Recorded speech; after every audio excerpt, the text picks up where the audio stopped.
Bueno, entonces, en esta última parte del teórico de aprendizaje y memoria, discutiremos los mecanismos celulares y moleculares que subyacen este proceso. Como iremos viendo a lo largo de esta charla o de este teórico, estos procesos involucran cambios en la eficiencia sináptica de los circuitos involucrados. Entonces, comencemos entonces por hacer un muy breve repaso de los diferentes sucesos que subyacen a la neurotransmisión y que son relevantes para la modulación de la eficiencia sináptica. ¿Sí? Como pueden ver, y en este esquema, y como seguramente ustedes bien lo recuerdan de los teóricos de sinapsis, una vez que llega un potencial de acción a la terminal presináptica, este potencial de acción promueve la apertura de canales de calcio que son dependientes de voltaje, generándose entonces una corriente entrante de calcio que va a promover la fusión vesicular y por lo tanto se va a desencadenar la liberación de neurotransmisores, la exocitosis de neurotransmisores, los cuales van a ser capaces de reconocer y de unir a sus receptores específicos presentes en la membrana posináptica, generando entonces corrientes posinápticas evocadas, las cuales generarán potenciales posinápticos evocados, y estos potenciales que se suman en tiempo y en espacio, si llegan a la zona de disparo de la neurona posináptica y superan el umbral, generarán un potencial de acción posináptica. ¿Sí? Entonces, cada uno de estos eventos y la cinética de cada uno de ellos determina un parámetro funcional conocido como la fuerza o eficiencia sináptica. ¿Sí? La eficiencia sináptica, como ustedes recordarán, representa básicamente la capacidad que tiene la célula presináptica de generar cambios en el potencial de membrana posináptico en respuesta a la llegada de un potencial de acción presináptico. ¿Sí? Estos cambios en el potencial posináptico están, por supuesto, debidos a la activación de receptores específicos para el transmisor involucrado. ¿Sí? Así, este parámetro, la eficiencia sináptica, ¿sí? O la fuerza sináptica, define justamente la fuerza o bien la intensidad de la comunicación existente entre la neurona presináptica o la neurona postsináptica. ¿Sí? Puede haber formas de comunicación más débiles o formas de comunicaciones de comunicación más fuertes. ¿Sí? La eficiencia o la fuerza sináptica es un parámetro además altamente dinámico, y es de hecho fundamental que así lo sea, ya que se modula en función de cambios en el ambiente, ¿sí? Como por ejemplo cambios en la actividad del ambiente, o bien debido a procesos de memoria y aprendizaje, entre otros. ¿Sí? Y este dinamismo, esta capacidad de cambiar, es fundamental para favorecer la correcta adaptación del individuo a su entorno. ¿Sí? Bien, entonces a esta capacidad de modificar la eficiencia sináptica se conoce como plasticidad sináptica. Y esta capacidad de cambio puede ser puede durar por periodos cortos o por periodos largos, que pueden ir desde milisegundos a meses. ¿Sí? La plasticidad sináptica resulta un proceso fundamental para diferentes tareas que tiene que llevar a cabo el sistema nervioso, como por ejemplo el aprendizaje de nuevas tareas, y también en la respuesta a lesiones, ¿sí? O bien durante el desarrollo. ¿Sí? Procesos en los cuales la necesidad de cambio, ¿sí? Y de adaptarse a una nueva situación son fundamentales. ¿Sí? Y la necesidad es muy alta. Entonces, existen diferentes formas de plasticidad sináptica, ¿sí? Y estas formas se pueden dividir en función del tiempo de duración de los cambios en la eficiencia sináptica, como son las dos grandes formas que podemos describir, son la plasticidad a corto plazo, ¿sí? Que está mediando cambios de corta duración, que pueden durar de milisegundos a minutos, ¿sí? O bien la plasticidad sináptica a largo plazo, que media cambios de larga duración que pueden durar durante horas, semanas o incluso meses. Bien, ahora, ¿cómo puede modificarse la fuerza de un circuito?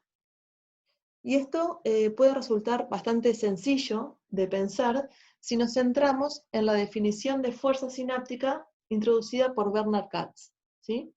Como, lo que podemos ver aquí, ¿sí? Como el producto de la probabilidad de liberación por Q y por N. Bien, entonces, ¿qué es la probabilidad de liberación Q y N? La probabilidad de liberación, como seguramente ya la deben haber definido anteriormente, es la probabilidad de que una vesícula sináptica se fusione como consecuencia de la llegada de un potencial de acción presináptica y libere su contenido. Es decir, ¿cuál es el contenido? Un cuanto de neurotransmisor, ¿sí? Este es un parámetro, la probabilidad de liberación es extremadamente heterogéneo y varía de sinapsis a sinapsis, ¿sí? Q se refiere al tamaño cuantal, es decir, a cambios en el potencial de membrana posináptico en respuesta a la liberación del contenido de una única vesícula sináptica o bien a un cuanto de neurotransmisor, ¿sí? Y N representa el número de sitios activos donde se da la liberación. Por lo tanto, la fuerza sináptica puede modularse mediante cambios tanto a nivel presináptico, es decir, que afecten la liberación del neurotransmisor, ¿sí? Como pueden ser modificaciones en la probabilidad de liberación en PR o bien en el número de sitios activos, ¿sí? O a nivel posináptico mediante, por ejemplo, cambios en la abundancia de los receptores posinápticos activados por ese neurotransmisor específico.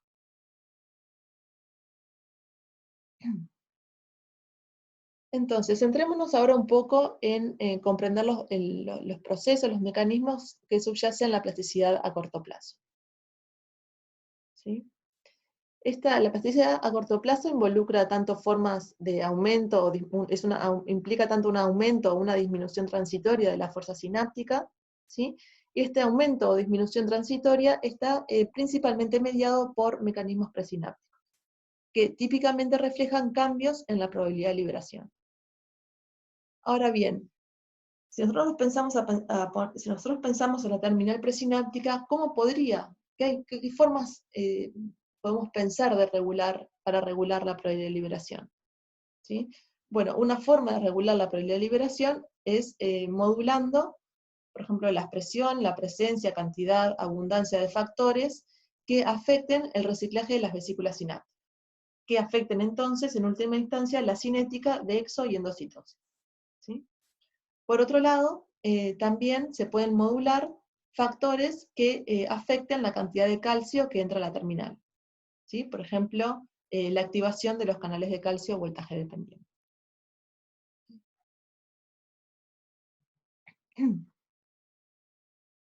Entonces, existen múltiples formas de plasticidad sináptica a corto plazo.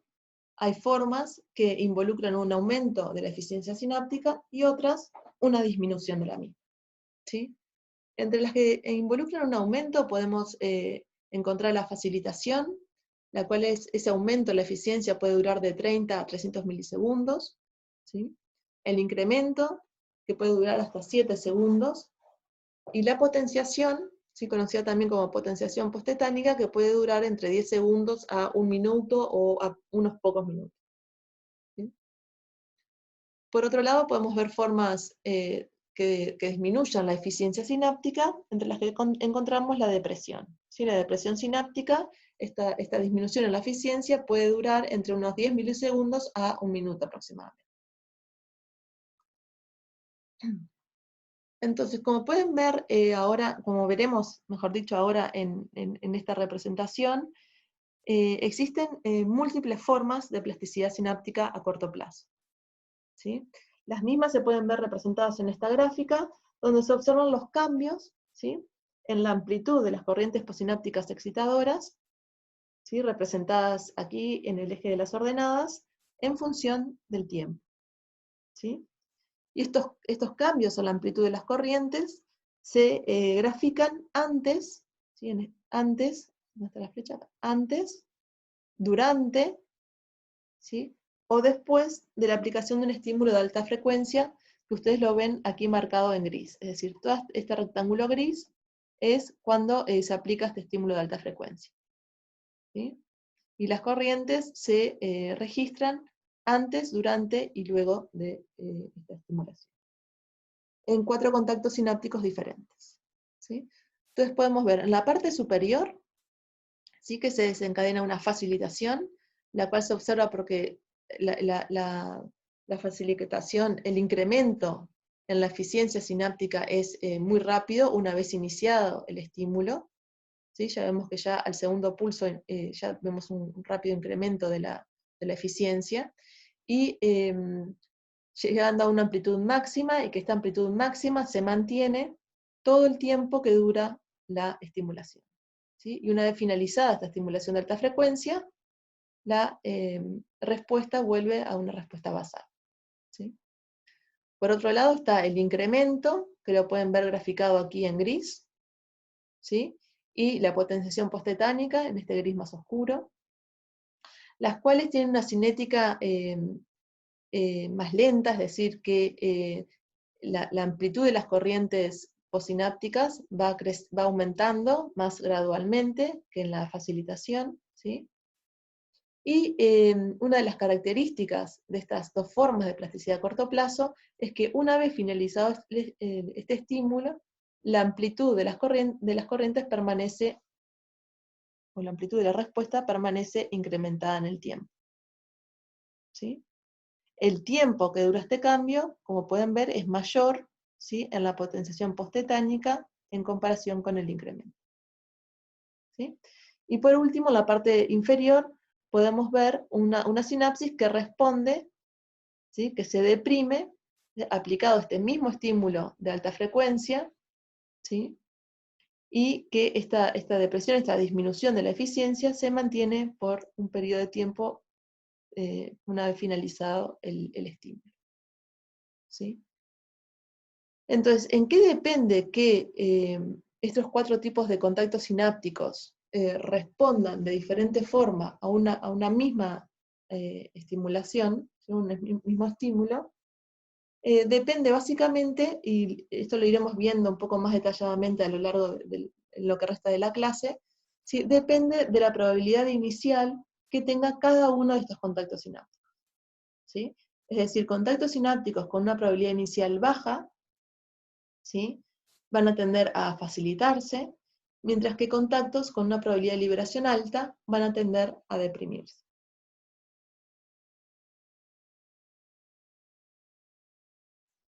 Entonces, comencemos ahora a relatar un poco, a discutir un poco el proceso de facilitación.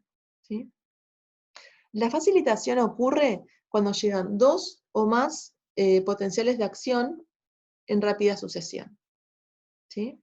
Este proceso se puede evidenciar bastante claramente cuando se utiliza el protocolo de pulsos pareados, ¿sí?, donde se aplican 2 pulsos a la célula presináptica, que estos dos pulsos están separados, ¿sí?, como pueden ver aquí, la respuesta al pulso A y la respuesta al pulso B, ¿sí?, y estos 2 pulsos están separados por un intervalo de tiempo. ¿Sí? Y lo que se puede observar es que la respuesta al pulso B, la amplitud de la respuesta, o de la segunda respuesta, es mayor que la amplitud de la primera respuesta. ¿Sí? Creo que no lo comenté anteriormente, pero es importante resaltar que las características de ambos pulsos tienen que son las mismas. ¿Sí? Esto, como veremos a continuación, ocurre principalmente en sinapsis que presentan una probabilidad de liberación inicial baja, y por lo tanto, el primer potencial de acción falla en desencadenar la liberación de neurotransmisores. Entonces, una vez que llega el segundo potencial de acción, la liberación del mismo, ¿sí?, la probabilidad de liberación del mismo está aumentada.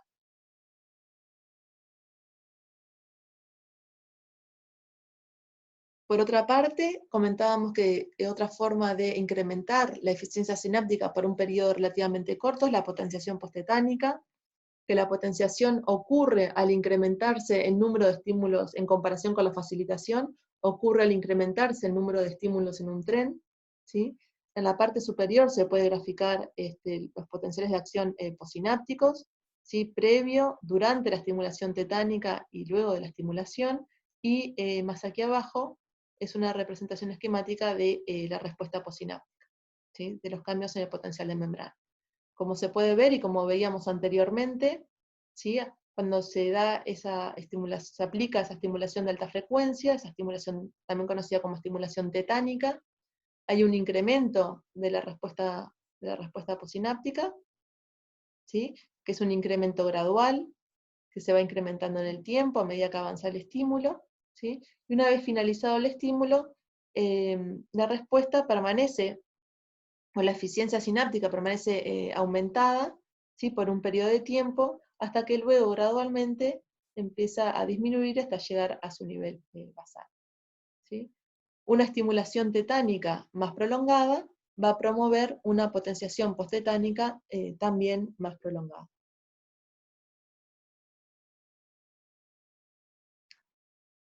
Entonces, existen diversidad de mecanismos, y es lo que hemos tratado de resumir en esta representación, en este dibujo.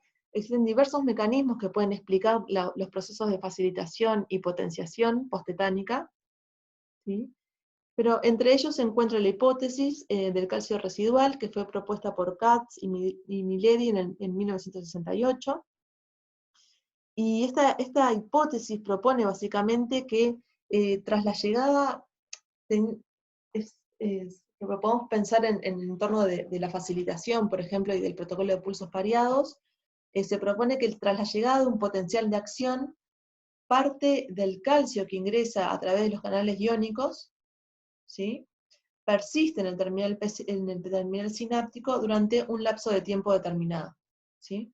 De este modo, si a los pocos milisegundos de desencadenado ese primer potencial de acción le sigue un segundo potencial de acción, ¿sí? El calcio, ese calcio remanente, que ahora llamamos calcio residual, ¿sí? Se sumará al calcio que ingresa tras el segundo potencial de acción. Entonces, en estas condiciones, la concentración final de calcio será mayor, ¿sí? Por lo que la probabilidad de liberación también aumentará, ¿sí?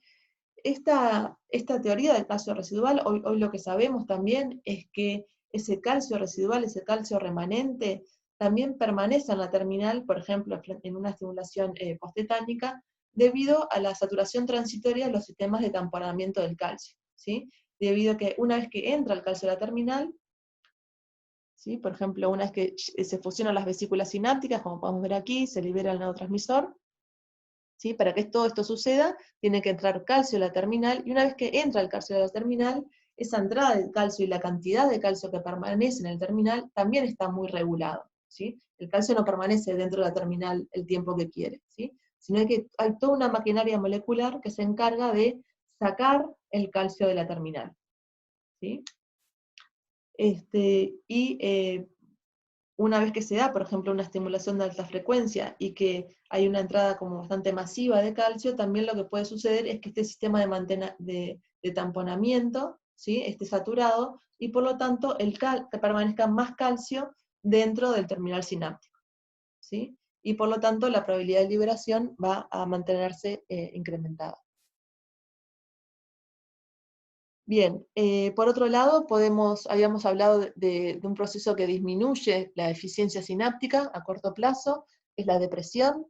Esta también puede evidenciarse a través del protocolo de pulsos pareados, o bien obteniéndose una depresión, como podemos ver aquí, en esta representación esquemática, obteniéndose una depresión de apenas unos milisegundos a segundos, o bien una depresión que puede durar un tiempo más, de segundos a unos pocos minutos, ¿sí?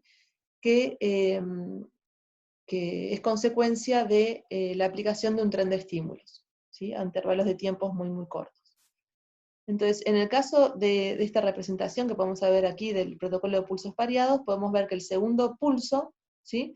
Produce una amplitud de respuesta menor que el primer pulso, ¿sí? Y esto ocurre típicamente en sinapsis con una probabilidad de liberación muy alta, como veremos a continuación, ¿sí? Aquí el modelo de depresión básicamente lo que explica es que el primer estímulo promueve la liberación de una gran fracción del pool de vesículas sinápticas, ¿sí? Pudiendo quedar entonces una pequeña fracción disponible para el siguiente estímulo, ¿sí? Entonces, cuanto mayor es la probabilidad de liberación inicial, más pronunciada puede llegar a ser la depresión, ¿sí? Y este modelo está basado también en que, por ejemplo, puede haber una reducción, ¿sí?, en el número de vesículas, ¿sí?, que están en contacto directo con la membrana presináptica, es decir, una reducción en el RRP, ¿sí? O bien también puede, y a lo que hay una reducción en el número de vesículas que están en contacto directo con la membrana presináptica, lo que también sucede es que hay, por lo tanto, menos vesículas disponibles para ser liberadas una vez que llega el potencial de acción, ¿sí? Por otro lado, también hay estudios que revelan que hay una inactivación de los canales de calcio, voltaje dependiente, y por lo tanto la entrada de calcio al terminal se ve disminuida, ¿no?, disminuyendo de esta forma también la probabilidad de liberación en este segundo pulso, ¿sí? O también hay otros estudios que muestran que, por ejemplo, luego de la aplicación de un estímulo de alta frecuencia, lo que puede suceder es que digamos que la maquinaria de liberación, la cinética de la maquinaria esté afectada. Por ejemplo, podría estar disminuida la cinética tanto de endocitosis como del llenado de las vesículas sinápticas con el neurotransmisor, y por lo tanto, si estos dos procesos, o la cinética de estos procesos disminuye, entonces va a haber menos cantidad de vesículas disponibles en el pool sináptico para ser liberadas, ¿sí? Y en última instancia, esto estaría generando una disminución en la eficiencia sináptica. Bien, entonces es importante tener en cuenta que la probabilidad de liberación es un parámetro altamente heterogéneo, ¿sí?, que varía de sinapsis en sinapsis, y que también es muy dinámico, es decir, que tiene la capacidad de adaptarse al entorno, ¿sí? Entonces, un mismo contacto sináptico, que es lo que vamos a ver un poco reflejado en esta representación esquemática, un mismo contacto sináptico, en un caso que, por ejemplo, parte de una probabilidad de liberación baja, ¿sí?, puede facilitarse, ¿sí?, una vez que recibe un estímulo de pulsos pareados o un estímulo de alta frecuencia, puede facilitar hasta un punto donde, por ejemplo, la maquinaria de liberación podría saturarse, ¿sí?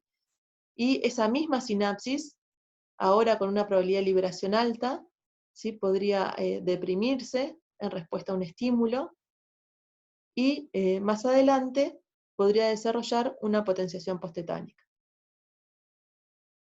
¿sí? Es decir, que diferentes formas de plasticidad coexisten en una misma sinapsis, ¿sí? Ahora vamos a ver algunos ejemplos de cómo participa la plasticidad a corto plazo en formas de aprendizaje simple, como son la habituación y la sensibilización.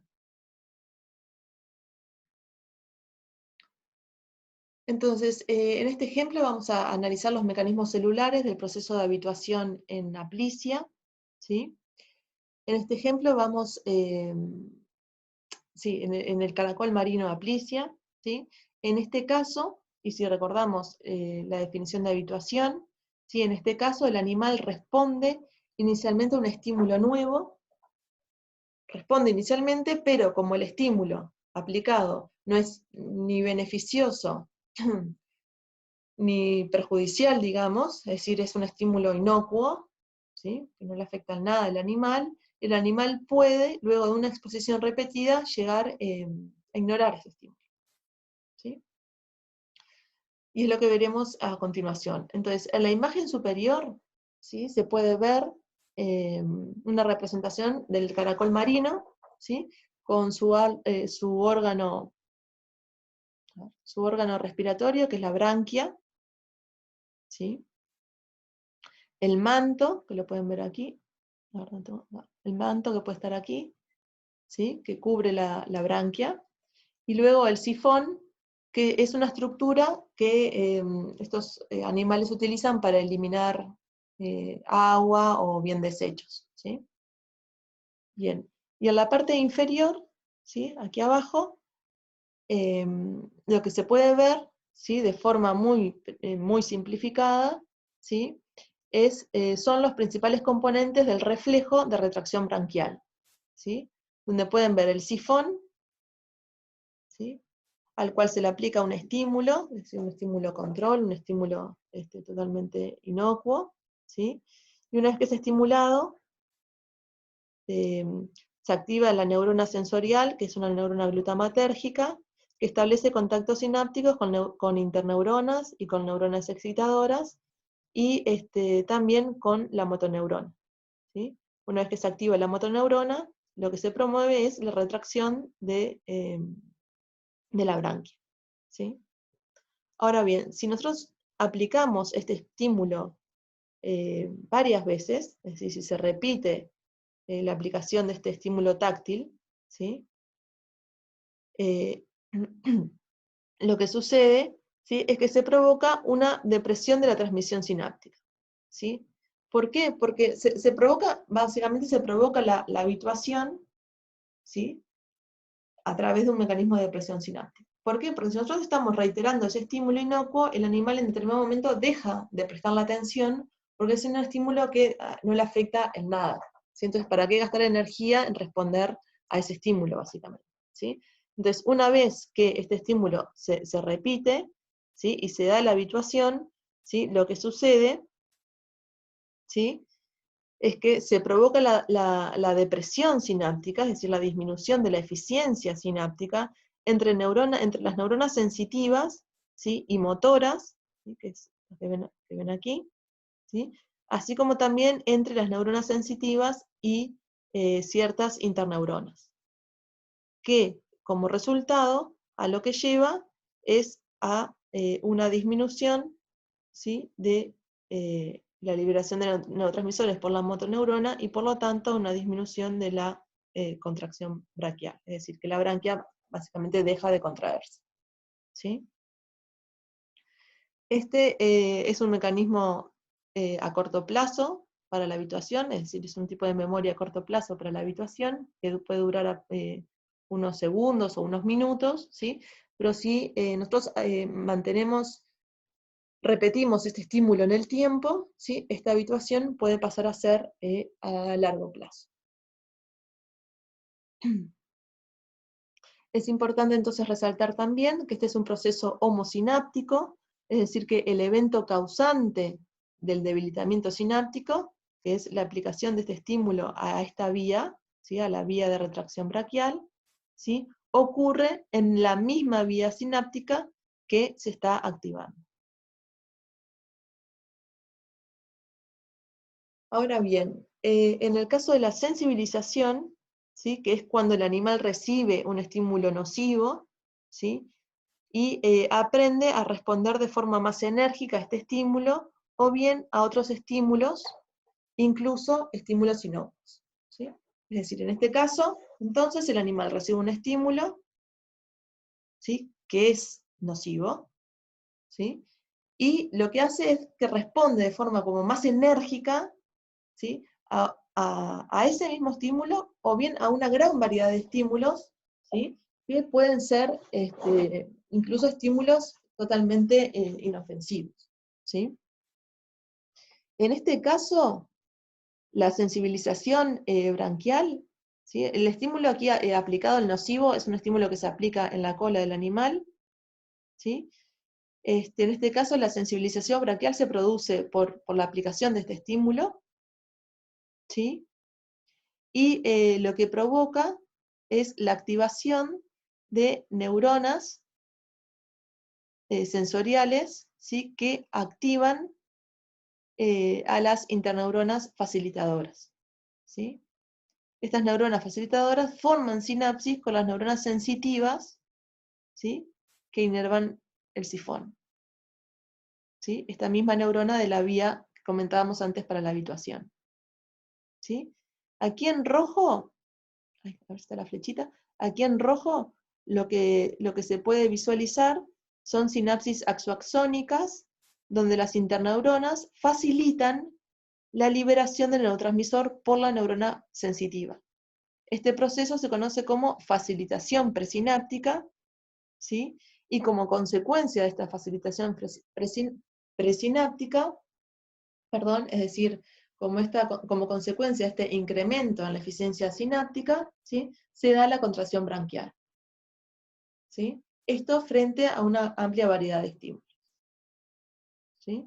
Entonces, este mecanismo, a diferencia de la habituación, es un mecanismo heterosináptico, ya que el estímulo aplicado a una vía, ¿sí? Este sería esta vía sináptica donde se aplica este estímulo inocuo, ¿sí? Está modulando la intensidad de reflejo de otra vía sináptica, ¿sí? Como la habituación, este es un tipo de es una forma de memoria a corto plazo, ¿sí? Pero si el estímulo, ¿sí? Este nocivo se fuera aplicando, se mantuviera en el tiempo, ¿sí? Se extendiera en el tiempo, podríamos llegar a formas de sensibilización también a largo plazo.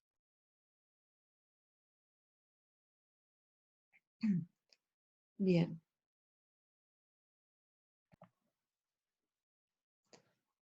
Entonces, una sinapsis puede participar en más de un tipo de aprendizaje y almacenar más de un tipo de memoria, como podían verlo en esta sinapsis formada entre la neurona sensorial y motora, ¿sí?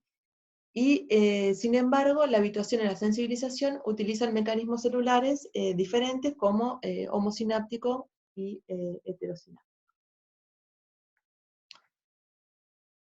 Entonces, pasemos ahora a comentar las características principales y mecanismos moleculares que subyacen la plasticidad sináptica a largo plazo, ¿sí? La misma, como comentábamos anteriormente, involucra cambios en la eficiencia sináptica, que son dependientes de actividad, dependientes de la experiencia, ¿sí? Y que pueden durar horas, semanas o incluso años, ¿sí? Como cualquier evento, proceso de aprendizaje, ¿sí? Bien. Entonces, hoy nos vamos a centrar en una forma de plasticidad a largo plazo que es conocida como la plasticidad de Hebb o plasticidad hebbiana. Existen dos grandes formas de plasticidad hebbiana, que son la potenciación a largo plazo, que involucra un aumento en la eficiencia sináptica, y la depresión a largo plazo, que involucra una disminución de la eficiencia sináptica, ¿sí? ¿Por qué el nombre? ¿Por qué plasticidad de Hebb? Esto básicamente se debe a que ya en 1949 Donald Hebb introdujo lo que hoy se conoce como la teoría del aprendizaje de Hebb, donde se postula que la fuerza sináptica, ¿sí? O se postulaba que la fuerza sináptica se incrementa si las neuronas a ambos lados de dicha sinapsis se activan de forma repetida y simultánea, ¿sí? Y esto en realidad hace referencia a lo que hoy conocemos como potenciación a largo plazo, y que fue demostrada experimentalmente por Lomo años después. Entonces, el mamífero es la memoria explícita, implica la potenciación a largo plazo del hipocampo.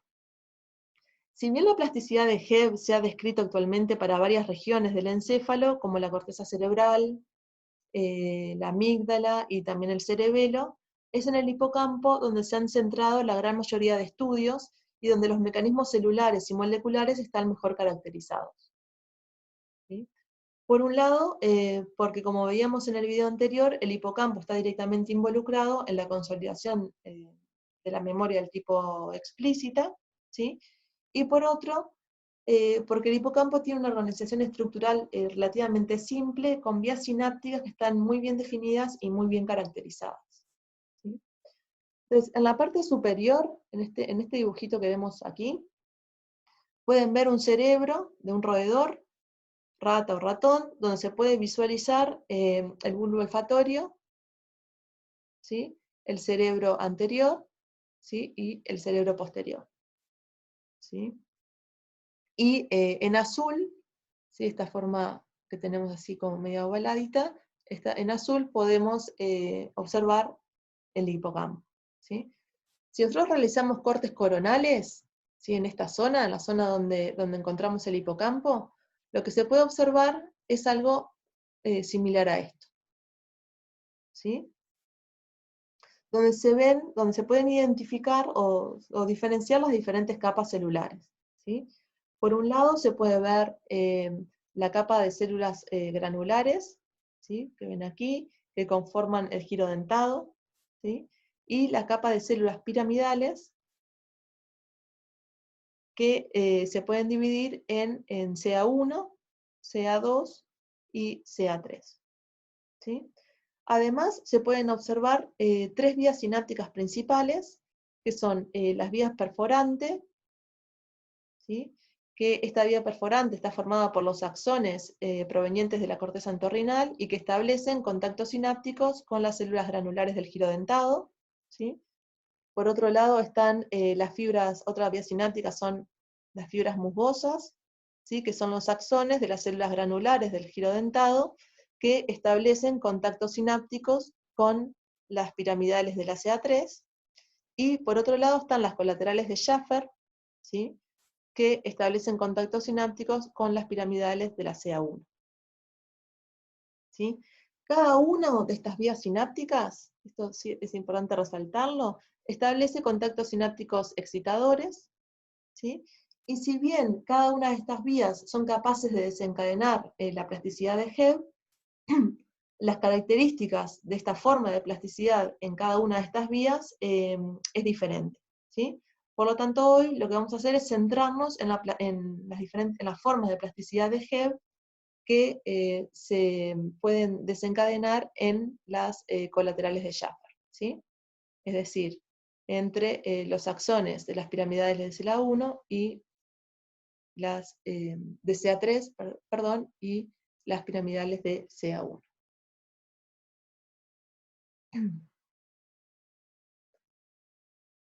Bien, entonces la potenciación y la depresión a largo plazo pueden ser inducidas mediante diferentes patrones de actividad.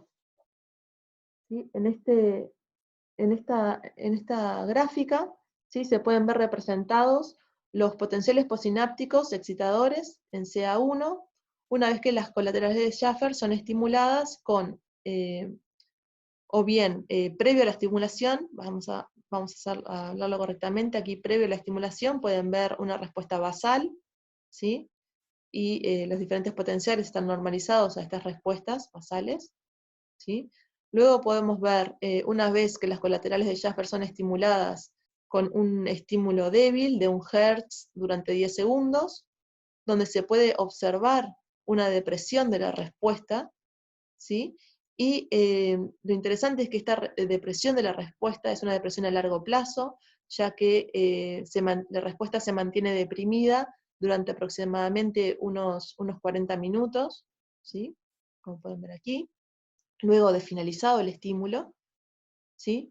Y en 3, ¿sí? Lo que se puede observar es que a un estímulo de alta frecuencia, ¿sí? Se observa una potenciación a largo plazo, ay, que pierdo el puntero, una potenciación a largo plazo, la cual mantiene, o se puede mantener unos 40 minutos también después de finalizado el estímulo. Bien.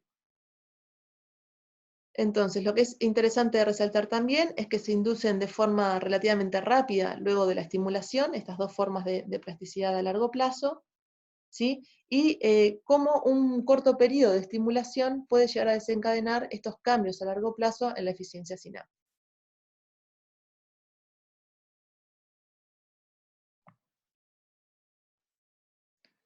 Bien, entonces vamos a comentar algunas de las características principales que tiene la potenciación a largo plazo, ¿sí? O bien el LTP, que si no lo dije anteriormente es de la sigla en inglés de Long Term Potentiation. Entonces, una de las características del LTP, ¿sí? Es que es específica, ¿sí? Es decir, que solo la vía que es activada es la que sufre LTP, ¿sí? Este no se propaga, ¿sí? a sinapsis vecinas, ¿sí? Que no han sido activadas, ¿sí? Otra característica importante es que el LTP es asociativo, ¿sí? Es decir, que se pueden asociar circuitos que transportan diferentes tipos de información sobre, por ejemplo, un mismo objeto o un mismo acontecimiento, ¿sí? Entonces, como pueden ver aquí, ¿sí? Cuando estímulos débiles, como sucede en esta zona, ¿sí? Estímulos débiles que por sí mismos no iniciarían un proceso del LTP, ¿sí? Puede resultar potenciados si se asocian de forma simultánea con estímulos fuertes, ¿sí? Es decir, o con otra vía que fue estimulada de forma fuerte y que se induciría el LTP. ¿Sí? Bien. Y esto es lo que se conoce como asociatividad. Y por otro lado, otra característica muy importante de la LTP es que es un proceso de retroalimentación positiva. Es decir, que sinapsis que ya sufrieron potenciación a largo plazo, o que ya fueron potenciadas a largo plazo, son más sensibles o bien más permisivas a sufrir esta potenciación en una siguiente estimulación. La potenciación a largo plazo el proceso de potenciación a largo plazo puede dividirse en diferentes etapas, en etapas características, ¿sí? Las cuales están mediadas por procesos moleculares bien diferentes. Una de esas etapas, o la primera de esas etapas, es la inducción, es decir, como podemos ver en esta gráfica, es básicamente es cuando se desencadena el cambio en la eficiencia sináptica, cuando se encadena todo este incremento en la eficiencia sináptica, ¿sí? Por otro lado, se puede ver una etapa de expresión, que es una etapa que mantiene el cambio durante unas horas, ¿sí? Como puede verse todo aquí. Y luego pasaría ya a una etapa de mantenimiento, ¿sí? Que es una etapa en la que este cambio puede llegar a mantenerse durante varios días, ¿sí? Y esto lo veremos detallado un poquito más adelante. Bien, entonces la etapa de inducción requiere la activación simultánea de ambas terminales, ¿sí? Y esta es una característica también muy importante del LTP en las colaterales de Schaffer, ¿sí? Esto se debe a que el LTP en esta vía es dependiente de los receptores NMDA. ¿Qué quiere decir que sea dependiente de los receptores de NMDA? Que los receptores NMDA tienen que activarse para que pueda inducirse el LTP, y por lo tanto debe darse la despolarización de la membrana posináptica, ¿sí? Como ustedes seguramente recuerdan de los teóricos de sinapsis, en la sinapsis podemos encontrar diferentes tipos de receptores para glutamato, ¿sí? Que en esta sinapsis en particular podemos encontrar a receptores del tipo AMPA, ¿sí? Y receptores del tipo NMDA, ¿sí? Así, una vez que la terminal presináptica se activa, ¿sí? Y libera el glutamato se une y reconoce a estos receptores. Entonces la unión con los AMPA, ¿sí? Lo que va a hacer es activar una corriente, va a promover una corriente entrante de sodio, ¿sí? Que va a despolarizar a la terminal posináptica, y esta despolarización es necesaria para que se dé la activación de los receptores NMDA, ¿sí? Y se induzca también una corriente entrante, que en estos canales es principalmente también de sodio, ¿sí? Pero también son permeables al calcio, ¿sí? Favorecen una corriente entrante de calcio, ¿sí? Y este calcio, como veremos a continuación, cumple un rol esencial como segundo mensajero también en este proceso, ¿sí? Entonces, una vez que se dan estas condiciones, es decir, donde tanto la terminal presináptica como la terminal posináptica se activan, es que se induce el LTP.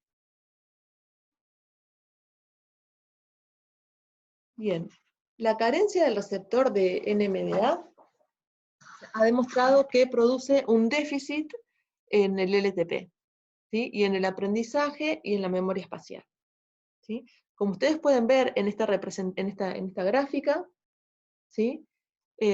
Aquí pueden ver en amarillo ratones deficientes en NMDA, es decir, que no expresan esta proteína, no tienen NMDA en su organismo, ¿sí?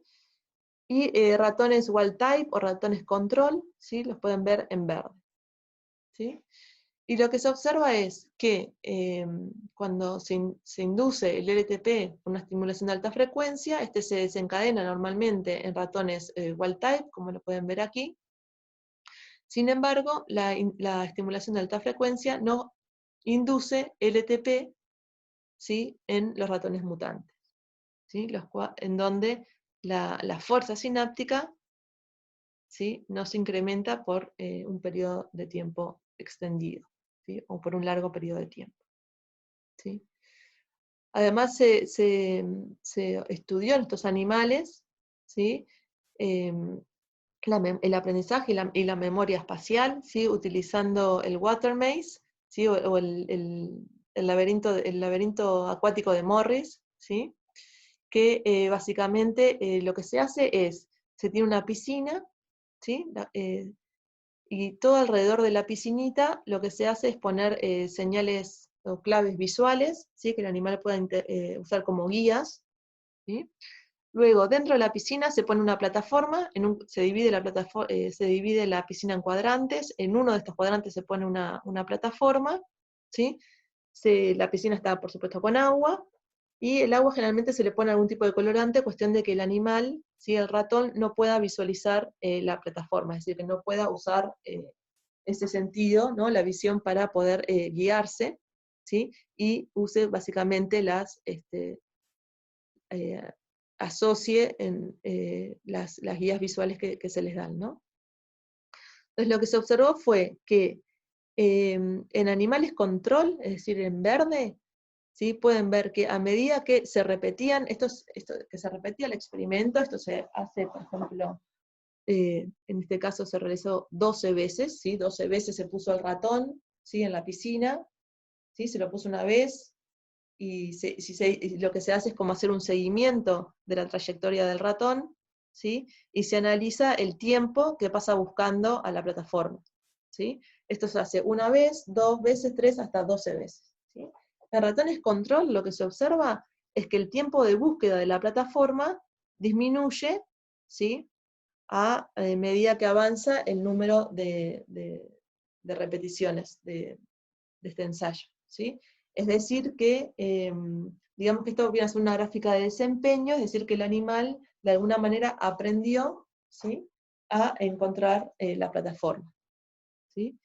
En animales knockout o deficientes para el NMDA, lo que se observa es que estos animales, en comparación con los control, pasan mucho más tiempo, ¿sí?, buscando la plataforma, ¿sí? Es decir que el aprendizaje, ¿sí?, y la memoria del tipo espacial se ven afectadas.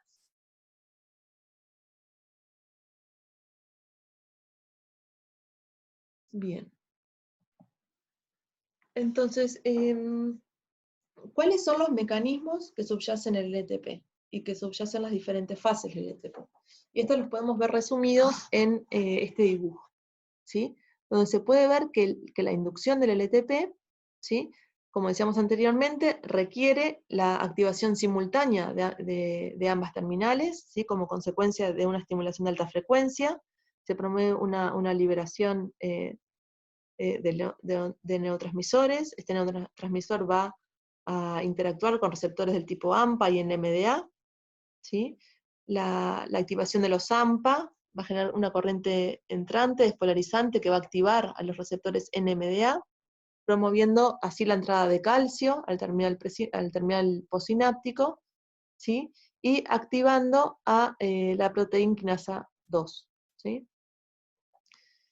Esta proteína quinasa es esencial en la estabilización de los receptores del tipo AMPA en la superficie postsináptica, ¿sí? Al estabilizarlos, ¿sí?, es cuando comienza a darse también un incremento, ¿sí?, o bien la expresión del LTP, ¿sí?, debido a que se va aumentando la estabilidad y la abundancia de estos receptores en la membrana postsináptica, ¿sí? Entonces, durante la fase de expresión, hay receptores que ya están estabilizados gracias a la CAM quinasa, ¿sí?, y también se sigue dando un aumento de la sensibilidad al glutamato debido a la incorporación de receptores del tipo AMPA, ¿sí? Que ya estaban presentes en la presinapsis, pero en áreas extrasinápticas, ¿sí? Entonces, por difusión lateral, receptores AMPA que estaban presentes en estas superficies, en la terminal postsináptica, perdón, difunden lateralmente, ¿sí? Hasta llegar a la zona sináptica, es decir, la zona que está básicamente eh, hasta la PSD, la zona de densidad postsináptica, ¿sí? Y esto lo que hace es, de alguna manera, seguir incrementando la eficiencia sináptica, ¿sí? Porque hay más receptores que pueden ser capaces de ser activados, ¿sí? Además, como podemos ver en esta gráfica también, hay receptores AMPA que están presentes en pools intracelulares, ¿sí? Que son exocitados, ¿sí? Y que también son transportados por difusión lateral hasta la PSD, ¿sí? Todo esto va de la mano, entonces, o va de alguna manera incrementando la eficiencia sináptica por un periodo de tiempo, ¿sí? Y es, por ejemplo, lo que podemos ver básicamente en esta parte de la gráfica, ¿sí? Lo que vemos más en, en azul y esta parte de aquí, ¿sí? En rojo, ¿sí? Ahora bien, esta expresión se puede mantener por un tiempo, ¿sí? Por unos 10, 20, 30 minutos, ¿sí? Y se van a seguir incorporando receptores AMPA que van a mantener incrementada la eficiencia sináptica, ¿sí? Pero después de un tiempo, como toda proteína, estos receptores también tienen una vida media determinada, y por lo tanto se tiene que recurrir a la síntesis de nuevas proteínas, ¿sí? Entonces se va a requerir la síntesis de nuevos receptores AMPA, ¿sí? Que se van a insertar en esta sinapsis, ¿sí? Y también la potenciación posttetánica está involucrando, más allá de los cambios funcionales debido a esta nueva síntesis de receptores, ¿sí? También involucra cambios estructurales, ¿sí? Como la generación de nuevos contactos sinápticos, ¿sí? Para lo cual también se requiere la síntesis de nueva proteína, ¿sí? Para que vaya a posicionarse en estos nuevos contactos, ¿sí? Y también involucra un ensanchamiento de la PSD, es decir, digamos como que la sinapsis, tanto funcional como estructuralmente, se va adaptando a este nuevo requerimiento, a este incremento de la eficiencia, ¿sí? Y para poderla mantener, se generan tanto cambios estructurales, que es disponer de más receptores AMPA en la superficie, como de cambios estructurales de, bueno, introduzco más sinapsis, ¿sí? Y las sinapsis existentes las hago como un poco más grandes para que puedan, por decirlo simple, entrar más receptores AMPA y así mantener potenciada la respuesta, ¿sí? Entonces, en esta imagen de aquí, ya estamos finalizando con este teórico, pueden ver dos neuronas. Estos son unos estudios realizados in vivo, ¿sí? Donde se pueden ver neuronas y sus ramas dendríticas previo y luego de la inducción de LTP, luego de 10 o 12 horas de inducirse el LTP con una estimulación de alta frecuencia, y lo que se puede ver es que en este caso se puede ver la rama dendrítica con unas poquitas protrusiones que apenas pueden visualizarse, y que luego que se estimula con este protocolo de alta frecuencia, después de 10 o 12 horas, se puede ver la aparición de nuevos espinas dendríticas, ¿sí? Lo que estaría dando también lugar a la formación de nuevos contactos sinápticos para poder mantener el LTP.